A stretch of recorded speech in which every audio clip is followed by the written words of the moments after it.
Stanija Dobrojević, godinišnji horoskop za 2026. godini. Godina 2026. godina za Staniju je duboko osobna, prijelomna i sudbinska. To nije godina lakih izbora ni površnih emocija, nego razdoblje u kojem se ruše stare iluzije i mijenja način na koji voli, bira i postavlja granice. Sve što nije istinito, stabilno i ravnopravno dolazi na provjeru.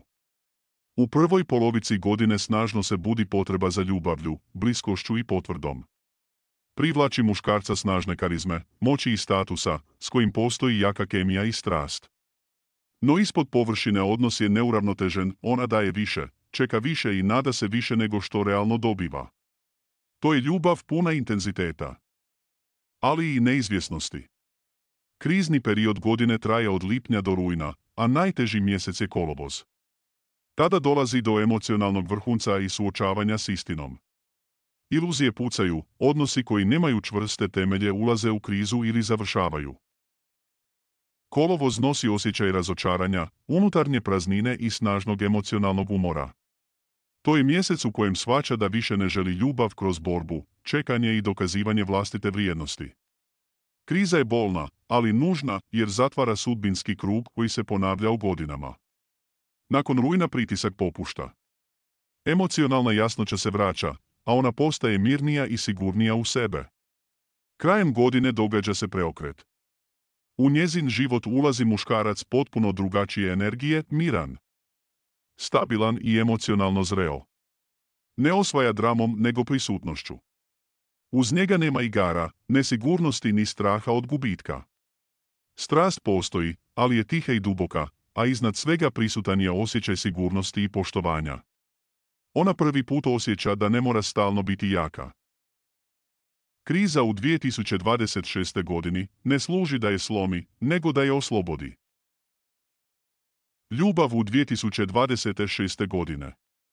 Krajem 2026. godine u njezin život ulazi muškarac koji je potpuno drugačiji od onih koje je ranije birala. Nije glasan, nije nametljiv i ne osvaja kroz dramu, nego kroz mir. Emocionalno je zreo, stabilan i samosvjestan. Ne igra igre, ne nestaje i ne izaziva nesigurnost. Ono što kaže, to i učini.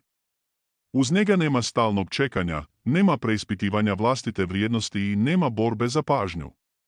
On je muškarac koji ima sređen život, stabilan posao ili vlastiti posao, ali nema potrebu to isticati. Ne traži reflektore, ne hrani ga tuđom pažnjom i ne natječe se s njom. Upravo zato uz njega prvi put osjeća da ne mora stalno biti jaka. Može biti svoja, opuštena i mirna. Strast među njima postoji, ali nije burna ni destruktivna. Ona je tiha, duboka i postojana. Umjesto adrenalina dolazi osjećaj sigurnosti, umjesto napetosti dolazi povjerenje. U početku joj može djelovati da je sve to previše mirno, ali s vremenom shvaća da je to mir koji nikada prije nije imala, upoznaju se nenametljivo, najvjerojatnije kroz posao ili u trenutku kada ona više ne traži ljubav. On dolazi kad ona spusti gard, a nekad pokušava kontrolirati ishod. Ovaj odnos nema potrebu dokazivanja, on se gradi prirodno, ako mu da priliku. Ova veza postaje temelj ozbiljne, zrele ljubavi koja se u 2027. može pretvoriti u stabilan zajednički život. To nije ljubav koja iscrpljuje, nego ona koja liječi. Krajem 2026. ona ne dobiva leptiriće koji bole, nego muškarca koji donosi mir. Na profesionalnom planu 2026. traži disciplinu i jasno postavljanje granica. Ona prepoznaje tko joj oduzima energiju, a tko donosi stvarnu vrijednost, te jača kontrolu nad karijerom i imidžem. Financijski, novac dolazi, ali ključna lekcija godine je samostalnost i odgovorno upravljanje, bez oslanjanja na druge. Ovo je teška godina jer dira emocije, ruši stare obrase i traži zrelost.